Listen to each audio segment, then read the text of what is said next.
तो हम देखते हैं कि जितने भी मतलब बड़े बड़े मॉल्स या बिल्डिंग्स या वो सब बनती है, तो उसमें तो मतलब देखा जाए तो वो एक इंजीनियरिंग का करिश्मा और अपन इस टाइप से करके उसको बोलते हैं जी बट उसमें भी हमको कहीं ना कहीं दरारें या पानी आना और वो सब दिखता है। जी। तो उसका आप बताइए कि भाई वो क्यों हो रहा है फिर।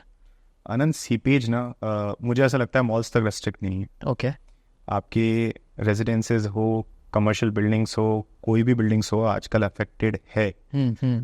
होता क्या है, इसके दो लेवल्स पे अपन समझते हैं। ओके। अगर ग्राउंड फ्लोर है तो वहाँ ग्राउंड फ्लोर, या अगर कहीं पे बेसमेंट है, तो अगर मैं बेसमेंट की बात करूँ तो वहाँ पे जो भी आरसीसी के जो भी शेयर वॉल्स बनी है, एक तो होती है आपकी नॉर्मल वॉल्स, अगर मैं शेयर वॉल अगर टर्म यूज कर रहा हूँ तो मतलब वहाँ पे आरसीसी का वर्क हुआ है। ओके। तो जो शेयर वॉल्स आपके बनी हुई है उसमें कहीं ना कहीं आपने वर्क सही नहीं किया है। अच्छा। जो प्रॉपर जो आपको सीपेज के जो प्रिकॉशंस रखने चाहिए थे आपने वो नहीं किए हैं। जो आपको वहाँ पे प्रॉपर जो भी एंटी सीपेज आपको सॉल्यूशंस यूज करने थे वो आपने नहीं किए हैं। बेसिकली वही जो बिहार में ब्रिज गिरा है उसी टाइप से कुछ। जी। Corruption is a sort of, इसमें ज़्यादा मैं कहूँगा कि आपने लापरवाही ज़्यादा बरती है ड्यूरिंग कंस्ट्रक्शन वर्क, क्योंकि वो एक मेजर एक्सपेंस नहीं होता। ओके। वहीं अगर मैं टॉप फ्लोर्स पे या मिड फ्लोर्स पे अगर मैं आऊँ, अगर वहाँ ये हो रहा है, so this is due to जो आपके प्लम्बिंग जो भी कनेक्शंस हुए हैं, हाँ, वो सही तरीके से नहीं हुए हैं। उनमें कहीं ना कहीं जॉइंट में कनेक्शन प्रॉपर से नहीं हुआ है, और माइट भी आपके एक्सटीरियर वॉल में कहीं क्रैक रह गया है। तो जब भी बारिश आती है आप कभी बार ये भी देखते हैं कि वहाँ से पानी सीपेज होके आ रहा है। पानी हमेशा अपना रास्ता ढूंढ लेगा। और आपने ये भी देखा होगा जैसे आजकल जो बिल्डिंग्स बनती है तो उसमें नीचे का फ्लोर से पानी ऊपर की तरफ जाता है, तो वो क्या चीज़ है? आपका जो ग्राउंड वाटर लेवल है वो जब रेज हो जाता है, नीचे मतलब जैसे सेकंड फ्लोर पे है तो वो थर्ड पे जा रहा है, फोर्थ पे जा रहा है, तो उल्टा कैसे जा रहा है, अगेंस्ट द ग्रेविटी कैसे हो रहा है वो? मैं आपको वही समझाना चाह रहा हूँ कि अगर ग्राउंड पे इशू है so that is due to कि आपका जो सीपेज वाला जो ट्रीटमेंट है वो प्रॉपर तरीके से नहीं है। आपकी जो आरसी वॉल है वो प्रॉपर तरीके से नहीं बनी हुई है।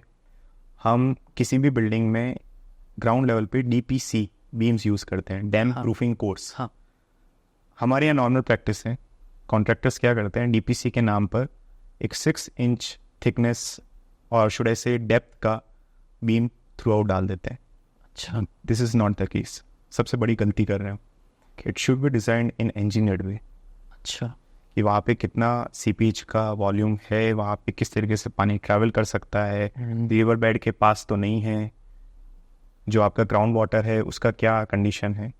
ये तो है आपका फर्स्ट थिंग। सेकंड, वही चीज़, अब पानी क्योंकि अपना रास्ता ढूंढ रहा है, आपने कहीं ऐसी जगह बनाया है जहाँ पे रिवर बेड था, और वो पानी एक अपना लेवल ढूंढता है, जो कैपिलरी का जो कॉन्सेप्ट होता है बेसिकली। तो वो एक सर्टेन लेवल तक वो आएगा जब तक आपका ग्राउंड पे भी उतना लेवल है, और वो आके वहाँ पे ख़त्म हो जाएगा।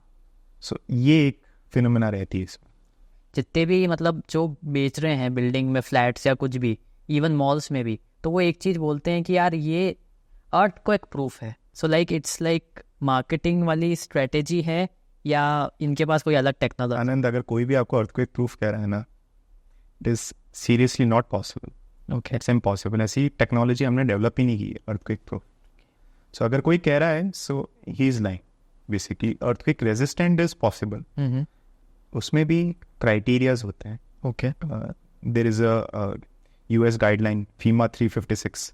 So they have 3 different categories: IO, LS, CP, immediate occupancy, life safety and collapse prevention. Okay. I'm not going into the deep, but major उसका पोर्शन यही कहता है कि आपको अगर earthquake resistant डिज़ाइन करना भी है तो these are the limits and then you have to design it in that way. अच्छा, earthquake proof जैसा कुछ exist नहीं करता। ओके। तो मैंने एक ऐसा देखा था, एक वीडियो में देखा था, तो उसमें जो जापान में एक बिल्डिंग थी तो उनको वो टेस्ट कर रहे थे जी। तो उसमें वो नीचे आराम से हिल रहा था और पूरी बिल्डिंग टिकी हुई थी जी। तो वो अर्थक्वेक प्रूफ में है कि फिर? That is again earthquake resistant. Okay. So जैसे मैंने भी आपको उस गाइडलाइन का मैंने आपको रेफरेंस दिया, सो हम सिर्फ टाइम फ्रेम बढ़ा देते हैं। ओके। ऑब्वियसली हम नेचर से फाइट नहीं कर सकते। हाँ। अर्थक्वेक किस लेवल का है, अगर हाँ ठीक है ज़्यादा लेवल का नहीं है तो हम कोशिश कर सकते हैं कि अंदर जो है एटलीस्ट उनको हम बाहर निकाल सकें। इवैक्यूएशन प्रोसेस जो है हम एटलीस्ट वो फॉलो कर सकें मल्टी स्टोरी। ओके।